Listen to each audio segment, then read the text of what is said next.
Estaba a mitad de la cena cuando sentí que el aire cambiaba. No porque la música se detuviera o porque un vaso se rompiera. Fue más sutil que eso, como si la sala colectivamente se reclinara en sus sillas y decidiera observar en lugar de comer.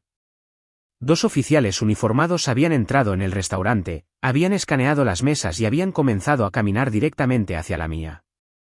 Estaba sentada sola en un reservado de esquina cerca de la ventana, con una servilleta de lino doblada sobre mi regazo y mi teléfono boca abajo junto a mi vaso de agua. Era el tipo de noche que había estado intentando tener más últimamente, tranquila, normal, sin nada destacable. Los oficiales se detuvieron al borde de mi mesa. De cerca, no parecían dramáticos. Parecían cansados.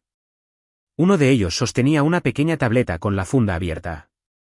El otro mantenía las manos relajadas en su cinturón, con los ojos moviéndose lo justo para observar mi postura, mis manos, el bolso a mis pies.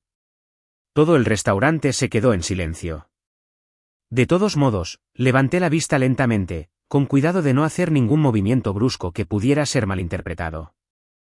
Señora, dijo el oficial de la tableta, con la voz baja pero audible en el silencio. ¿Es usted Brooke Carter? Hay momentos en los que tu nombre se siente como una etiqueta pegada a tu pecho. Como si no pudieras despegarla por muy tranquila que estés. Sí, dije. Soy Brooke. El segundo oficial inclinó su cuerpo ligeramente, no de forma amenazante, sino posicionándose. Noté cómo su mirada se dirigió a mis manos y luego a la mesa, comprobando si había algo que no perteneciera allí. El primer oficial asintió una vez y luego echó un vistazo a su tableta. Recibimos un reporte, dijo. Alguien afirma que usted es una amenaza. Una pareja en la mesa de al lado dejó de masticar. Pude oír el suave clic de alguien dejando su tenedor. Mi camarera se quedó paralizada a mitad de camino, a 2 mesas de distancia, sosteniendo una bandeja como si no supiera si acercarse o desaparecer. Mantuve mi voz uniforme. ¿Una amenaza para quién? El oficial no respondió de inmediato. Leyó una línea en la pantalla y luego me miró con una expresión cuidadosa que me indicó que ya había decidido que esto podría ir de 2 maneras. ¿Puede ponerse de pie por mí?, preguntó. Solo para asegurarme de que está bien. Lo dijo como si fuera preocupación, pero yo escuché el procedimiento debajo de sus palabras. No discutí. No pregunté si estaba detenida. No le di a la sala nada ruidoso a lo que aferrarse. Puedo ponerme de pie, dije. Pero antes de hacerlo, soy libre de irme. Las cejas del segundo oficial se levantaron ligeramente, como si no esperara la pregunta formulada con tanta calma. El primer oficial respondió sin dudar. En este momento, sí, dijo. Estamos haciendo una verificación de bienestar y seguridad basada en la llamada. De acuerdo, dije. Entonces me pondré de pie y usted me dirá exactamente qué se reportó. Deslicé mis manos sobre la mesa donde pudieran verlas. Luego me levanté lentamente. El asiento del reservado crujió. Era absurdo lo fuerte que se sintió ese pequeño sonido en una habitación llena de extraños conteniendo la respiración. La atención del oficial siguió mi movimiento. Cuando estuve de pie, él dio medio paso hacia atrás, todavía relajado, todavía cauteloso. Gracias, dijo. Luego tocó su pantalla. La persona que llamó declaró que usted hizo amenazas, dijo. Y que tiene un historial de comportamiento volátil. Mantuve mi rostro neutral, aunque se me helaron las manos. Volátil. Esa era una de las palabras favoritas de mi madre para describirme. No porque fuera verdad, sino porque era útil. ¿Qué amenazas?, pregunté. Leyó de nuevo. La persona que llamó dijo que usted iba a hacer que alguien pagara esta noche, dijo. Y que podría estar armada. Un sonido silencioso recorrió el restaurante como una onda. Alguien detrás de mí murmuró algo que no pude entender, pero escuché su forma. Armada. Esa palabra te convierte en un titular dentro de la cabeza de otras personas. Respiré lentamente por la nariz. No estoy armada, dije. Y no he amenazado a nadie. El segundo oficial finalmente habló. ¿Tiene alguna arma en su bolso? No, dije. Puede pedirme que lo abra, pero no consiento un registro sin una base legal. Eso fue suficiente para que la boca del primer oficial se tensara ligeramente, no con ira, sino con reconocimiento. Se había encontrado con gente que sabía hablar sin levantar la voz. Justo, dijo. ¿Puede proporcionar una identificación? Metí la mano en mi bolso con cuidado y le entregué mi licencia de conducir. El primer oficial la miró, luego a mi cara, y de nuevo a la licencia. Todo en él decía que estaba sopesando dos historias. La que estaba en su pantalla y la de la mujer de pie frente a él. Me devolvió la licencia. Señorita Carter, dijo, bajando la voz. Voy a ser directo con usted. Este reporte parece de alguien que quiere avergonzarla o que la saquen de aquí, pero aún así tenemos que comprobarlo. Entiendo, dije. Entonces, hagámoslo limpiamente. La palabra limpiamente pareció resonar en él. Asintió una vez y luego dijo, necesito que salga con nosotros un momento. La sala observó como si me estuvieran sacando esposada. Recogí mi bolso, mantuve los hombros relajados y los seguí por el estrecho pasillo entre las mesas. No miré a izquierda ni a derecha. No me disculpé por existir. No me apresuré. En el puesto de la anfitriona, mi camarera se acercó con los ojos muy abiertos. Brooke, susurró, como si ya no estuviera segura de si se le permitía decir mi nombre. Estoy bien, dije en voz baja. Por favor, guarde mi comida. Volveré. No sabía si lo haría. Afuera, el aire nocturno me golpeó la cara como agua fría. La calle estaba iluminada por las luces de las tiendas y los faros de los coches que pasaban. Una pareja estaba cerca de la entrada, fingiendo mirar sus teléfonos mientras claramente escuchaban. Los oficiales me guiaron a unos pasos de la puerta, fuera del alcance del oído del patio. El primer oficial volvió a inclinar su tableta hacia sí mismo. Vamos a hacerle algunas preguntas, ya sabe, dijo. Luego documentaremos que está bien y cerraremos el caso. Antes de que lo haga, dije, quiero el número de incidente de esta llamada. Parpadeó y luego asintió como si fuera razonable. Espere, dijo y se desplazó por la pantalla. Lo leyó en voz alta. Lo repetí y lo escribí en las notas de mi teléfono porque he aprendido que las cosas no existen a menos que puedas referenciarlas más tarde. Luego pregunté, ¿puede decirme el nombre de la persona que llamó? El segundo oficial se movió como si esperara que el primero se negara. En cambio, el primer oficial me miró por un momento y dijo, normalmente, no siempre revelamos eso durante una verificación de bienestar. No estoy pidiendo su dirección, dije. Estoy pidiendo el nombre porque si esto es malicioso, voy a solicitar la grabación y voy a presentar una denuncia por reporte falso. Hubo una pausa, corta, pesada. Miró de nuevo su tableta. Usted ya lo sabe, dijo en voz baja. Miré la pantalla reflejada débilmente en sus ojos y sentí esa familiar y nauseabunda certeza instalarse en mi estómago. Sí, dije. Lo sé. Se desplazó una vez más y luego leyó las notas en voz baja, como si estuviera confirmando los detalles para sí mismo. Levantó la mirada de nuevo hacia mí y entonces, con el tono tranquilo y procedimental de alguien que no se daba cuenta de que estaba a punto de detonar la imagen completa de mi familia en una sola frase, dijo el nombre de la persona que llamó en voz alta.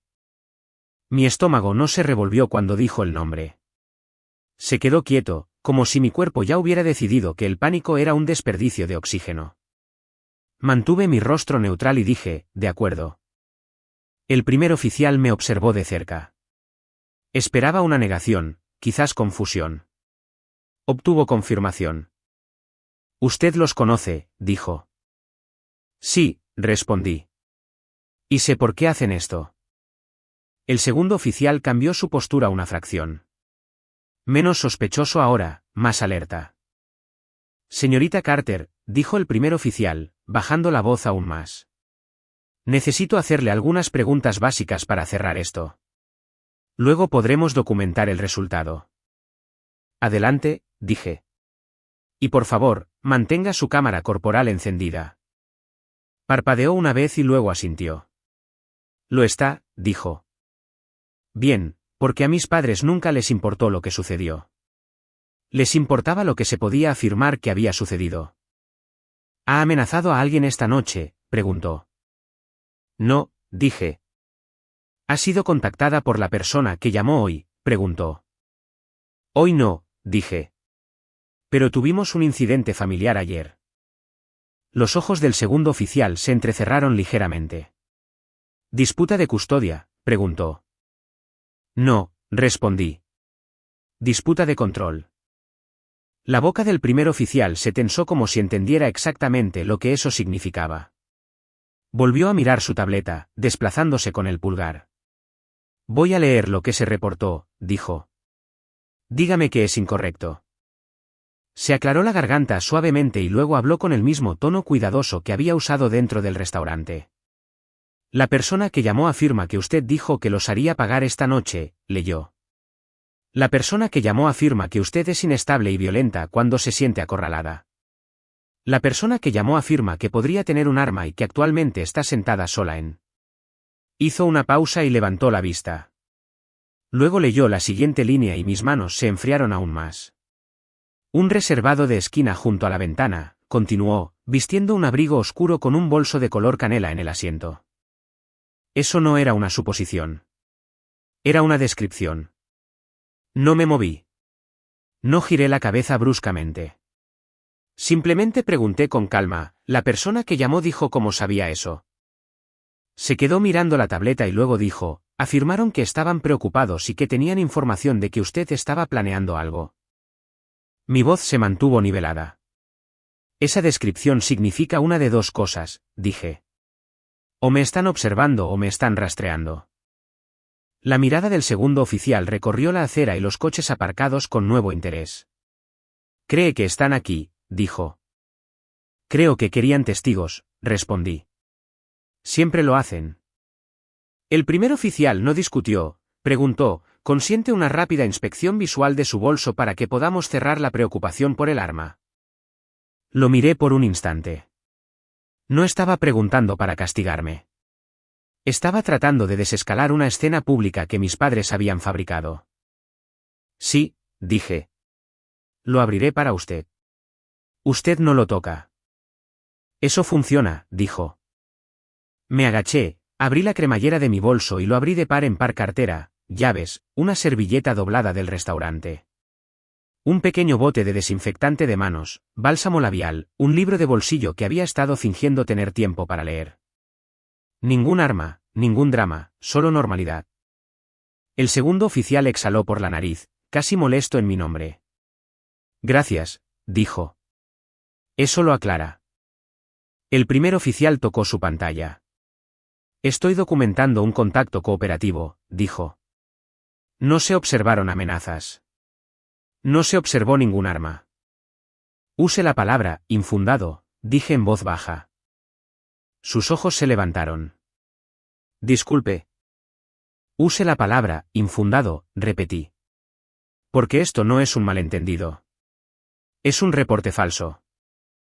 Me estudió por un segundo y luego asintió. Puedo documentar que las acusaciones no fueron corroboradas, dijo. El reporte falso es un asunto aparte. Entonces quiero ese asunto aparte, dije. El segundo oficial ladeó la cabeza. ¿Quiere presentar cargos? Quiero un reporte por acoso y uso indebido de los servicios de emergencia, dije. Y quiero que se preserve la llamada. La expresión del primer oficial cambió de nuevo. Menos procedimental, más humana. De acuerdo, dijo. Esto es lo que puedo hacer ahora mismo. Puedo generar una tarjeta de contacto con el número de incidente. Puede solicitar la grabación y las notas del sistema a través de registros. Si quiere presentar un cargo por reporte falso, probablemente necesitará hablar con un supervisor o un detective. Estoy de acuerdo con eso, dije. Quiero que se documente esta noche. Miró a su compañero y luego a mí. ¿Se siente segura yendo a casa?, preguntó. Casi me río de la ironía. No especialmente, dije. Pero me siento más segura con un rastro de papel que con el silencio. Sacó una pequeña tarjeta de su bolsillo y escribió en ella con un bolígrafo que arañaba suavemente en el aire nocturno. Nombre, número de placa, número de incidente. La tomé y la fotografié junto a mis notas porque no confiaba en mi propia memoria cuando el mundo se volvía ruidoso. Entonces, la radio del segundo oficial crepitó. Escuchó por un segundo, con el rostro inmóvil. Miró a su compañero y luego a mí. El despacho dice que la persona que llamó está de nuevo en la línea, dijo. Mi pecho se oprimió ligeramente. ¿Qué están diciendo ahora?, pregunté. La mandíbula del segundo oficial se tensó mientras escuchaba de nuevo. Afirman que usted se está yendo, dijo. Están describiendo su vehículo. Los ojos del primer oficial se entrecerraron. ¿Qué vehículo conduce?, preguntó. Mantuve mi voz uniforme. Un todoterreno gris, dije. Los ojos del segundo oficial se dirigieron al estacionamiento. ¿Matrícula?, preguntó. No quería decirlo en voz alta en una acera con extraños cerca. En su lugar, levanté mi teléfono y lo escribí en una nota, luego le mostré la pantalla. Su radio crepitó de nuevo y su expresión se endureció. Esa es la matrícula que acaban de dar al despacho, dijo en voz baja. El ruido de la calle de repente se sintió lejano. Porque una persona no sabe tu número de matrícula a menos que la haya visto o la haya buscado. Miré fijamente al oficial. Eso significa que la persona que llamó tiene mi matrícula de los registros, dije, o están aquí observando el estacionamiento. La postura del primer oficial se agudizó, tecleó rápidamente en su tableta. Señorita Carter, dijo, esto está pasando de ser una verificación de bienestar a un acoso activo. Quédese aquí mismo. No discutí. No me aparté. No hice nada que luego pudiera ser tergiversado como resistencia. Me quedé bajo la luz del letrero del restaurante y observé a los oficiales girar, no hacia mí, sino por mí. El primer oficial habló por su radio en un tono controlado, pidiendo al despacho el número de devolución de llamada y los datos de ubicación. Luego me miró de nuevo, y sus ojos eran diferentes ahora, menos cautelosos, más precisos. Voy a preguntarle algo, dijo. ¿Tiene algún mensaje de texto o de voz reciente de la persona que llamó que muestre intención de intimidar? No dudé porque mi padre no podía evitarlo. Abrí mis mensajes y me desplacé a la conversación con el número de mi madre. El último mensaje era de la tarde, enviado después de que dejé de contestar sus llamadas. No avergüences a esta familia. Podemos hacer una llamada y desearás no haber nacido nunca. Le mostré la pantalla. El segundo oficial lo leyó y luego soltó un lento suspiro por la nariz. Eso es, murmuró. Intención, dije. El primer oficial asintió una vez. Eso ayuda, dijo y anotó notas en su tableta. Luego, su pantalla cambió y se quedó muy quieto, no de forma teatral. Quietud profesional. Giró la tableta ligeramente para alejarla del resplandor de la acera y la miró fijamente, leyendo 2 veces como si no confiara en lo que estaba viendo. ¿Qué?, pregunté. No respondió de inmediato. Miró más allá de mí, hacia la entrada del restaurante, y luego hacia la fila de coches aparcados. Luego me miró a los ojos y dijo en voz baja y precisa, el despacho acaba de confirmar algo. Se me secó la boca. ¿Qué confirmaron? Levantó la vista por encima de mi hombro, escaneando las ventanas del restaurante. La ubicación de la persona que llamó, dijo. Seguí su mirada sin girar la cabeza demasiado rápido. ¿Y qué pasa con ella?, pregunté. Su voz bajó otro tono. No están llamando desde casa, dijo. Están llamando desde aquí. Señaló sutilmente hacia el resplandor de las ventanas del comedor.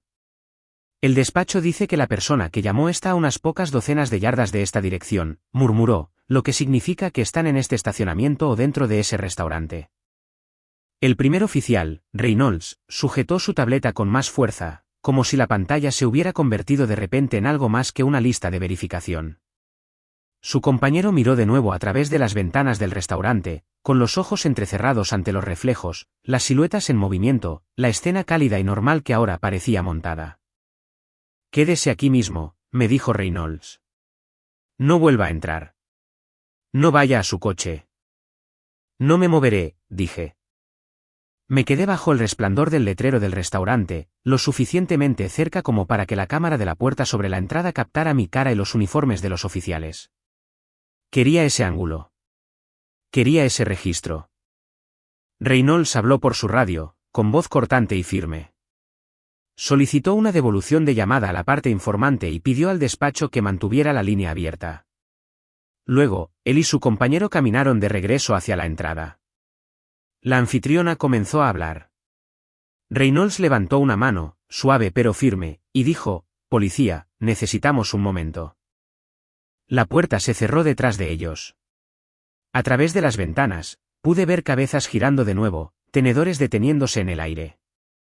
Gente fingiendo no mirar mientras miraba.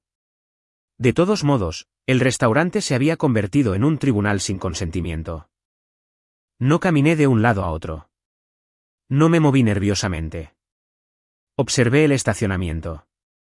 Un par de coches pasaron lentamente. Conductores curiosos. Un hombre cerca de la acera fumaba y seguía mirando como si esperara que la escena empeorara. Entonces lo vi. Algo pequeño, fácil de pasar por alto si no estabas entrenado para buscar patrones. Una mujer cerca de la barra se levantó demasiado rápido. Era mayor que yo, con el pelo fijado con laca, un pañuelo drapeado como si fuera a un lugar más elegante. Su mano fue a su bolso en un movimiento frenético y practicado, como si hubiera estado esperando una señal. Mi pecho se oprimió con esa familiar y amarga certeza. Antes de que mi cerebro pudiera terminar el pensamiento, la puerta del restaurante se abrió de nuevo. Reynolds salió primero. Su postura había cambiado. No era agresiva, solo segura. Su compañero lo siguió, y detrás de ellos, saliendo a trompicones al frío como si la hubieran sacado de un escenario que había intentado controlar, estaba mi madre. Me vio de inmediato. Su rostro adoptó una actuación de preocupación. Ojos muy abiertos, boca temblorosa, una mano levantada como si estuviera tratando de alcanzarme. «Brooke», jadeó. «Gracias a Dios». Reynolds se interpuso entre nosotras sin tocar a ninguna. «Señora», dijo con firmeza. «Deténgase ahí mismo». Mi madre se congeló a mitad de paso, insultada por el límite. «Llamé porque estaba asustada», dijo lo suficientemente alto como para que la pareja en la acera pudiera oír. «Ha estado inestable. Ha estado haciendo amenazas. Soy su madre. Estoy tratando de mantener a la gente a salvo. A la gente le encanta una madre en apuros. Les hace olvidar pedir pruebas». Reynolds no lo olvidó. «El despacho le devolvió la llamada», dijo, y su tono no cambió. Su teléfono sonó dentro del restaurante. «Usted confirmó que hizo el reporte». La mandíbula de mi madre se tensó. «Por supuesto que lo hice», dijo. «Tenía que hacerlo». «Entonces entiende», respondió Reynolds, «que presentar un reporte falso es un delito». Esa palabra, delito, abrió un agujero en su actuación. Sus ojos se dirigieron hacia la puerta detrás de ella, y la vi buscando refuerzos. Un segundo después, mi padre salió del restaurante como si no pudiera soportar no estar en el centro de todo. Tenía la misma postura rígida y justiciera que había llevado toda mi vida cada vez que decidía que yo necesitaba ser castigada. «Esto es ridículo», ladró. «Nosotros somos las víctimas aquí». Reynolds no pareció impresionado. «Señor», dijo, «hágase a un lado». Mi padre lo ignoró y me señaló como si el propio gesto pudiera reescribir la realidad. «Es peligrosa», dijo. «Nos ha estado amenazando durante semanas. Dijo que nos haría pagar». «Usted le envió un mensaje de texto esta tarde», dijo el otro oficial inesperadamente. Su voz era tranquila, pero se oía. Le dijo que podía hacer una llamada y que ella desearía no haber nacido nunca. Mi padre parpadeó como si no entendiera cómo las palabras habían escapado de su contención. Mi madre espetó: «Eso está sacado de contexto». Reynolds se giró ligeramente, con los ojos en mi padre ahora. «¿Tiene alguna prueba de que ella lo amenazó esta noche?», preguntó. Mi padre se hinchó. «Tenemos un historial», dijo. «Todo el mundo sabe cómo es ella». «Eso no es una prueba», respondió Reynolds.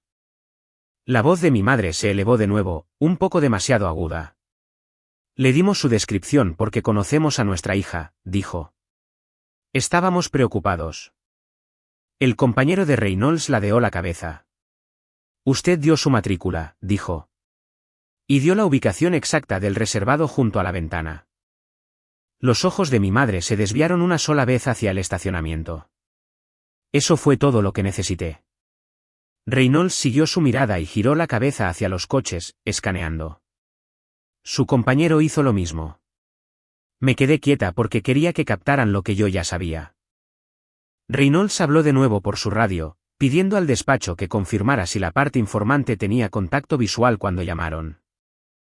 Mi padre intentó pasar a los oficiales. Esto es acoso, espetó. La están protegiendo. Reynolds se interpuso en su camino. Señor, dijo, con la voz endureciéndose. ¿Retroceda? Mi padre se detuvo. No porque respetara la instrucción, sino porque, por una vez, la instrucción tenía consecuencias. El compañero del oficial caminó hasta el borde de la acera y miró hacia el estacionamiento. Levantó una mano, sutilmente, haciendo una señal a Reynolds. Los ojos de Reynolds se entrecerraron. Luego dijo con calma, señora, a mi madre, ¿dónde está estacionada? No tengo que responder a eso, espetó ella. No tiene que hacerlo, dijo Reynolds. Pero también podemos pedirle al restaurante las grabaciones de su llegada y podemos documentar que usted estaba en la escena mientras llamaba con un reporte que implicaba una amenaza inminente. El rostro de mi madre se contrajo y la máscara se deslizó por medio segundo. No era miedo por la seguridad. Era ira por perder el control de la narrativa. La voz de mi padre bajó, grave y viciosa. Estábamos tratando de darte una lección, murmuró. No lo suficientemente alto para los extraños de la acera, solo lo suficientemente alto para mí. Reynolds lo escuchó de todos modos. Se inclinó ligeramente hacia mi padre. Diga eso de nuevo, dijo. Los ojos de mi padre se abrieron de par en par, dándose cuenta demasiado tarde de que la cámara corporal del oficial no era un accesorio que pudiera ignorar al hablar. No dije nada, intentó. Reynolds no discutió. Se volvió hacia mi madre. Esto es lo que va a pasar, dijo. Ustedes se van a ir. No la contactarán esta noche. No la seguirán. Si recibimos otra llamada como esta con afirmaciones falsas, serán multados y esto escalará. Mi madre lo miró fijamente como si la hubiera traicionado. No puede hacer esto, susurró. Puedo, dijo Reynolds. Y lo estoy haciendo. Mi padre lanzó un último golpe a la multitud, alzando la voz de nuevo como si el volumen pudiera resucitar la autoridad. Nos está humillando, gritó. Esto es lo que hace. Reynolds ni siquiera lo miró. Me miró a mí. Señorita Carter, dijo, ¿quiere presentar una denuncia por acoso esta noche? Sí, dije. ¿Y quiere que esto se documente como un presunto reporte falso?, preguntó. Sí, repetí. Asintió una vez y tocó su tableta, introduciendo notas con movimientos rápidos y practicados. Observé sus dedos porque ese era el momento real. Las palabras convirtiéndose en registro. Su compañero se acercó a mí y bajó la voz. Quédese aquí, dijo. Hasta que se hayan ido. Los ojos de mi madre se clavaron en los míos, y la calidez desapareció de su rostro. Por un segundo, no era una madre preocupada en un restaurante. Era exactamente lo que siempre había sido cuando nadie miraba. ¿Crees que esto te hace poderosa, siseó? No respondí. No le di nada que pudiera tergiversar. Reynolds dijo, señora, váyase ahora. Mis padres se giraron, rígidos y furiosos, y se dirigieron hacia el estacionamiento. Mientras se movían, lo vi. Un coche aparcado a 2 filas de distancia con el motor en marcha y las luces apagadas. Mi padre caminó hacia él como si supiera exactamente a dónde iba. El compañero de Reynolds murmuró, ahí tienes tu contacto visual. Reynolds asintió, con la mandíbula apretada, y luego habló de nuevo por su radio, solicitando que se notificara al supervisor para una revisión de reporte falso. Exhalé lentamente, con cuidado. El aire sabía a metal. Por un momento, pensé que estaba terminando. Entonces, la tableta de Reynolds emitió un pitido. Un sonido corto y agudo que no pertenecía al restaurante ni a la calle. Miró fijamente la pantalla, luego leyó de nuevo. Su rostro no cambió mucho, pero sus ojos sí. Se endurecieron. ¿Qué? Pregunté. No respondió de inmediato. Levantó la vista, escaneando el estacionamiento de nuevo, y luego volvió a mirar la pantalla. El despacho acaba de registrar una nueva llamada, dijo en voz baja. Misma parte informante. Se me apretó la garganta. ¿Qué afirman ahora?, pregunté. La boca de Reynolds se afinó. Están reportando su vehículo, dijo. Dicen que usted lo robó y que está a punto de huir.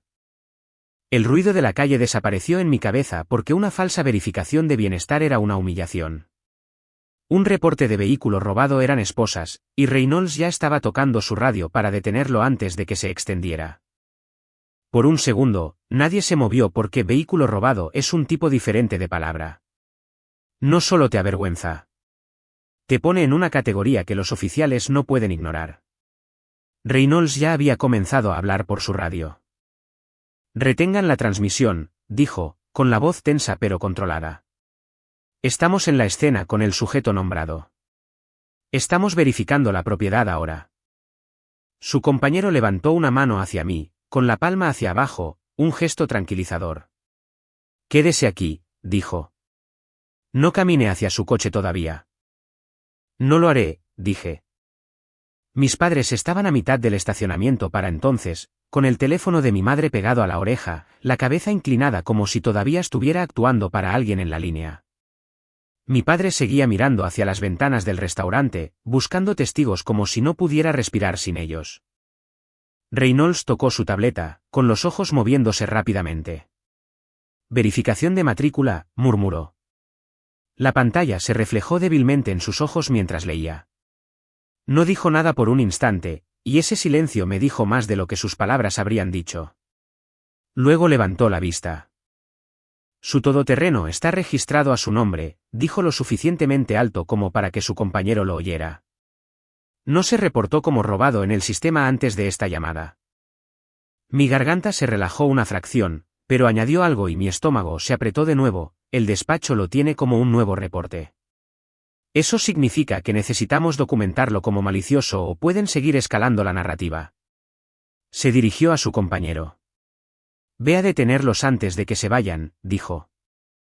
Su compañero se movió rápidamente, con determinación, dirigiéndose directamente al coche de mis padres. Me quedé donde estaba, bajo la luz del letrero, a la vista de las cámaras, a la vista de las ventanas del restaurante. Quería que la escena fuera capturada desde todos los ángulos que mis padres no podían controlar. Reynolds me miró de nuevo. ¿Tiene prueba de registro con usted?, preguntó. Sí, dije. En el coche, en la guantera. ¿Alguna digital?, preguntó. Asentí y abrí mi aplicación de seguros. Mostré mi tarjeta de póliza y los detalles del vehículo. Número de matrícula, VIN. Mi nombre como titular de la póliza. Le mostré la pantalla. Reynolds se inclinó lo justo para confirmar la información y luego se enderezó. Bien, dijo. Eso ayuda. Su radio crepitó de nuevo. El despacho preguntaba si el sujeto estaba detenido, si los oficiales necesitaban unidades adicionales. Reynolds respondió sin dudar. Negativo, dijo. El sujeto está cooperando. Hemos verificado la identificación. Estamos tratando esto como un posible reporte falso. Bajó la radio y me miró a la cara con la misma expresión cuidadosa que había tenido en mi mesa. Lo está haciendo muy bien, dijo, como si no quisiera que confundiera el procedimiento con la sospecha. Pero le diré la verdad. Si ese reporte se emite como vehículo robado y usted se va, otra unidad podría detenerla bruscamente. Entiendo, dije. Entonces, ¿qué hacemos? Reynolds volvió a tocar su tableta. Cerramos el círculo, dijo. Documentamos a la persona que llama en la escena. Documentamos la falsedad y solicitamos la revisión del supervisor. Observé el estacionamiento mientras él escribía. Mi padre había llegado a su coche. Un sedán oscuro aparcado a 2 filas de distancia. El motor seguía en marcha, las luces delanteras aún apagadas como si se hubieran estado escondiendo. Su compañero estaba allí ahora, de pie en un ángulo que bloqueaba la puerta del conductor. No agresivo, solo posicionado de la manera en que una puerta se convierte en un límite. No podía oír las palabras, pero vi el ritmo. Las manos de mi padre moviéndose rápidamente. La barbilla de mi madre levantándose. La boca de mi madre abriéndose de par en esa forma dramática que usaba cuando quería que un extraño creyera su dolor. Entonces sonó el teléfono de mi madre. Lo levantó como prueba y miró al compañero del oficial como diciendo, «Ves, el sistema está de mi lado». El compañero señaló el teléfono y luego señaló el suelo, una instrucción universal. «Deténgase. Quédese. Escuche».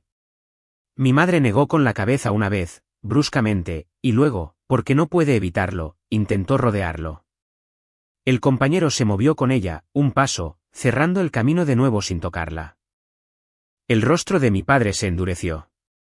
Se inclinó hacia adelante y dijo algo que hizo que la postura de su compañero cambiara. Reynolds también se dio cuenta. Levantó la vista y luego comenzó a caminar hacia ellos, con la tableta en la mano. Lo seguí a distancia, sin agobiar, sin entrometerme. No quería ser parte de su historia. Quería ser la razón por la que fracasara. A medida que me acercaba, capté fragmentos. Mi madre, en voz alta, «Ese es mi coche». Ella lo cogió. Se lo llevó todo. Mi padre, más alto, ha estado robando a esta familia durante años. El compañero, firme, «Señora, retroceda». Reynolds llegó y no perdió el tiempo. «Señora», dijo, con los ojos en mi madre. «Acaba de presentar un reporte de vehículo robado. Afirma que el vehículo le pertenece a usted». «Sí», dijo mi madre demasiado rápido. «Ella lo robó. Está tratando de huir». Reynolds levantó su tableta como un escudo contra las mentiras. «El vehículo está registrado a nombre de Brooke Carter», dijo, leyéndolo de la pantalla. «Su seguro está a su nombre. No hay ningún reporte de robo previo a su llamada. Explíqueme por qué le dijo al despacho que era robado». Los ojos de mi madre se dirigieron a mi padre por medio segundo. Mi padre intervino de inmediato, con su voz tomando el control como si estuviera a cargo de la sala. «Nosotros lo pagamos», espetó. «Nosotros la ayudamos. Es una desagradecida. Lo está usando en nuestra contra ahora, así que no se lo merece». Reynolds no reaccionó a la emoción. Reaccionó a la admisión.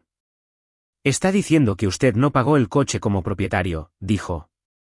«¿Está diciendo que la ayudó y ahora quiere castigarla reportándolo como robado?» La boca de mi padre se abrió, se cerró y se abrió de nuevo. «Eso no es lo que dije». «Es lo que usted dijo», respondió Reynolds con calma. «Y está grabado». El rostro de mi madre se contrajo. «Estás de su lado», siseó. El compañero de Reynolds habló. Más bajo ahora, pero más agudo. «Señora, ¿tenía contacto visual con su vehículo cuando llamó al despacho?» Mi madre dudó. Mi padre respondió por ella. «Sabíamos que estaba aquí», dijo. «Vinimos a detenerla antes de que hiciera algo». «Detenerla», repitió Reynolds. Y miró el teléfono de mi madre como si de repente pesara más. Llamando con una amenaza, y luego llamando con un vehículo robado. La voz de mi madre se elevó de nuevo. «¿Ella es una amenaza?» Reynolds no la acalló a gritos. Simplemente dijo, «Aléjense del vehículo». Mi padre apretó la mandíbula. «Nos vamos». Reynolds asintió una vez. «No hasta que terminemos de documentar esto», dijo, «y no hasta que pueda confirmar si ustedes usaron algún registro para obtener su número de matrícula y ubicación». Los ojos de mi madre se abrieron de par en par, de la manera en que lo hacían cuando se daba cuenta de que la pregunta tenía dientes. «¿Qué registros?», espetó. «¿Crees que necesito registros?» «Soy su madre». Reynolds la miró fijamente por un instante y luego me miró a mí. «Señorita Carter», dijo, «¿le importa si confirmo la dirección en su registro?» Un extraño escalofrío me recorrió. «Adelante», dije. Tocó 2 veces, se desplazó y leyó. Luego levantó la vista y la expresión cuidadosa regresó. Solo que ahora no se trataba de mi comportamiento. Se trataba de lo que había encontrado. Giró su tableta ligeramente, protegiéndola de mis padres. Señorita Carter, dijo en voz baja. El registro de su vehículo muestra su dirección postal como, hizo una pausa, leyendo el nombre de la calle de nuevo como si quisiera estar seguro. Luego lo dijo en voz alta. Era la dirección de mis padres, la casa de mi madre, el lugar donde no había vivido en años. Y en el momento en que Reynolds lo pronunció, el rostro de mi padre cambió. Solo un destello de satisfacción. No pudo ocultarlo lo suficientemente rápido porque eso no era un accidente. Era preparación. Por un momento, el estacionamiento ya no se sintió frío. Se sintió expuesto. Porque cuando el oficial dijo que mi dirección postal era la casa de mis padres, explicó por qué la llamada de vehículo robado de mi madre había calado tan fuerte en el despacho y en el sistema. No parecía una mujer al azar usando a la policía como arma. Parecía una residente reportando un vehículo sustraído de su propia dirección. Mi padre sabía exactamente lo que estaba haciendo. Mantuve la voz firme. Ahí no es donde vivo, dije. Reynolds observó mi rostro y luego volvió a mirar a mis padres. ¿Cuándo fue la última vez que vivió allí?, preguntó. Años, dije. Me mudé a los 20. Mi madre intentó intervenir rápidamente, como si la velocidad pudiera sobreescribir la verdad. Nunca lo cambió, espetó. Eso es culpa suya. La boca de mi padre se curvó. Le gustó esa línea. Sonaba limpia. Me convertía en la irresponsable. Reynolds no reaccionó a la actuación. Reaccionó al conflicto. Señorita Carter, dijo, ¿tiene alguna prueba de su dirección actual con usted? No necesité buscarla.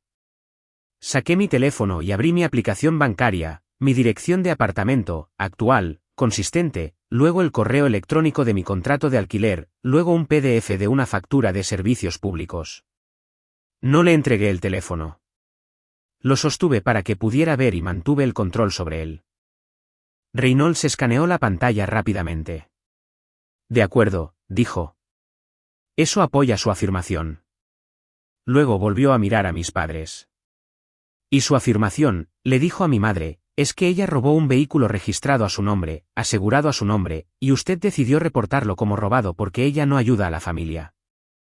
Correcto, espetó mi padre. Lo está tergiversando.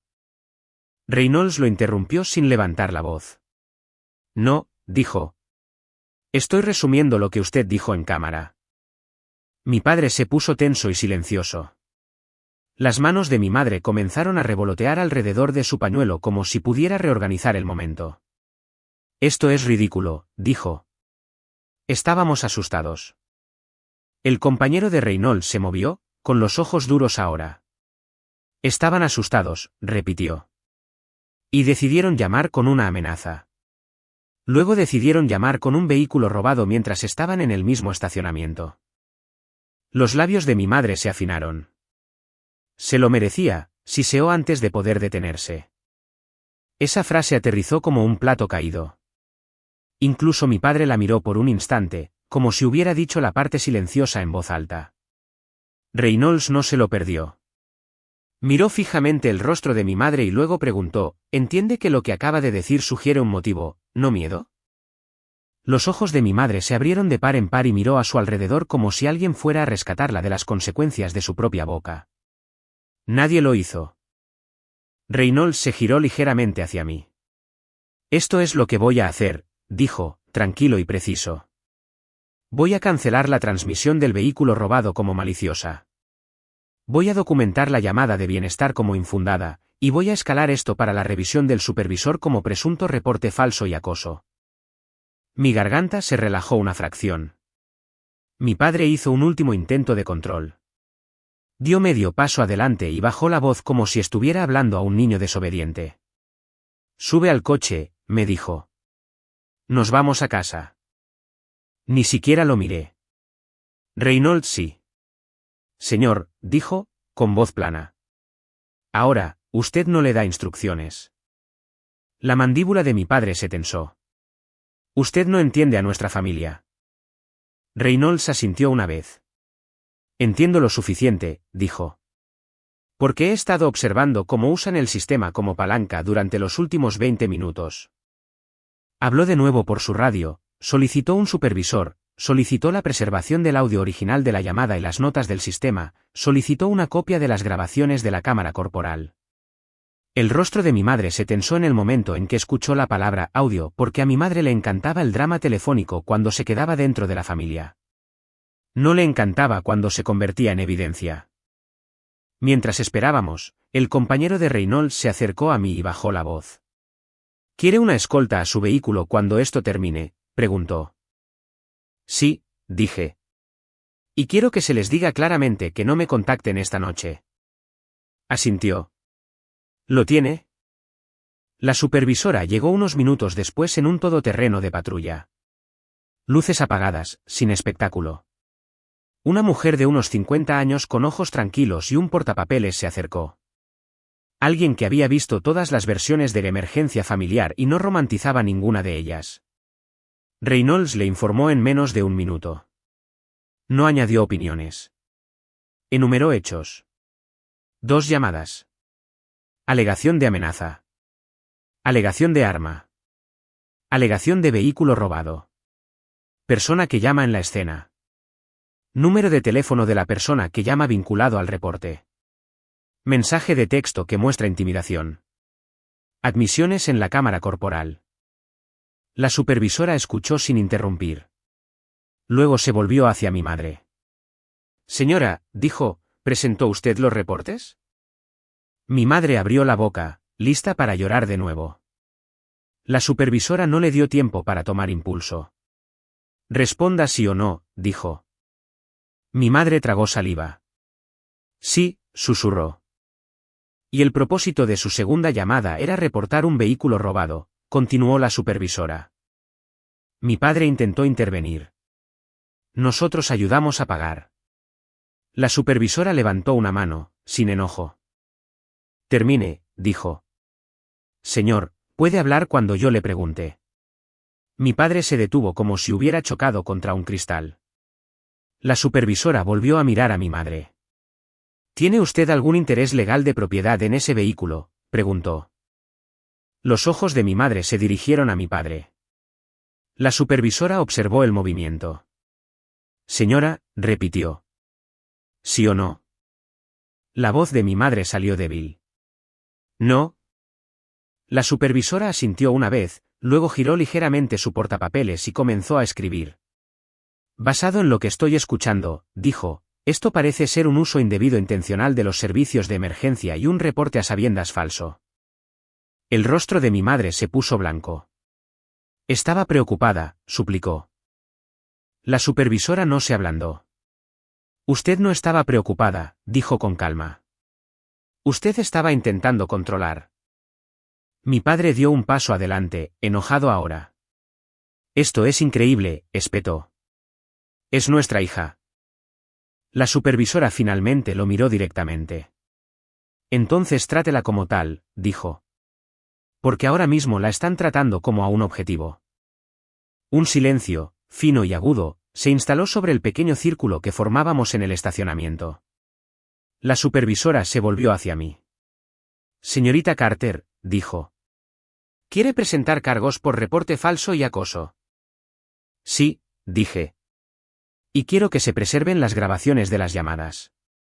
También quiero que se documente que estaban físicamente presentes aquí mientras hacían la llamada.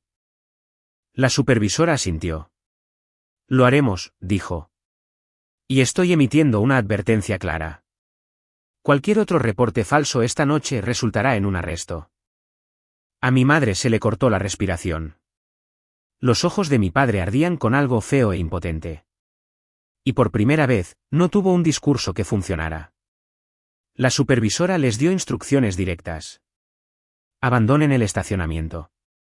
Ningún contacto más. No seguir mi vehículo. No aparecer en mi casa. Lo dijo lo suficientemente lento como para que las cámaras corporales captaran cada sílaba. Luego miró al compañero de Reynolds. Escorte a la señorita Carter a su vehículo, dijo. El compañero caminó conmigo por el estacionamiento, manteniéndose entre mi coche y el de mis padres sin hacerlo teatral. Abrí mi todoterreno, entré y me senté con las manos en el volante por un momento mientras él permanecía cerca. Reynolds se acercó a la ventanilla del conductor. Señorita Carter, dijo, una cosa más. Esa dirección de registro siendo la casa de sus padres, arréglelo mañana a primera hora. Si han estado interceptando correo o presentando solicitudes de cambio, querrá que se documente. Lo haré, dije. Dudó y luego añadió, se manejó muy bien. Asentí una vez. Gracias por mantenerlo en el registro, dije. No miré hacia atrás a mis padres mientras me alejaba. No lo necesité. Ya podía imaginar la versión que intentarían contar más tarde. Cómo la policía los humilló. Cómo puse al mundo en su contra. Cómo solo estaban tratando de ayudar. Pero a los registros no les importan sus sentimientos. A los registros les importa qué se dijo, cuándo se dijo y quién lo dijo. A la mañana siguiente, hice 3 llamadas y presenté 2 reportes en línea. Al Departamento de Vehículos Motorizados para actualizar mi dirección y solicitar una investigación sobre cualquier cambio reciente. A la División de Registros para solicitar formalmente el audio de ambas llamadas, y a mi banco para añadir un paso de verificación adicional en mis cuentas. No fui dramática al respecto. No estaba frenética. Fui exhaustiva. Por la tarde, una confirmación por correo electrónico llegó a mi bandeja de entrada con un número de caso para la denuncia de reporte falso y una nota de que las grabaciones de las llamadas estaban siendo preservadas. Esa noche, cené en la mesa de mi propia cocina. Sin ojos sobre mí, sin tenedores deteniéndose en el aire, sin extraños decidiendo quién era yo basándose en la historia de otra persona. Solo silencio y una pila de documentación que demostraba algo que mis padres nunca habían planeado. Podían decir lo que quisieran, pero ya no podían hacer que el sistema les creyera.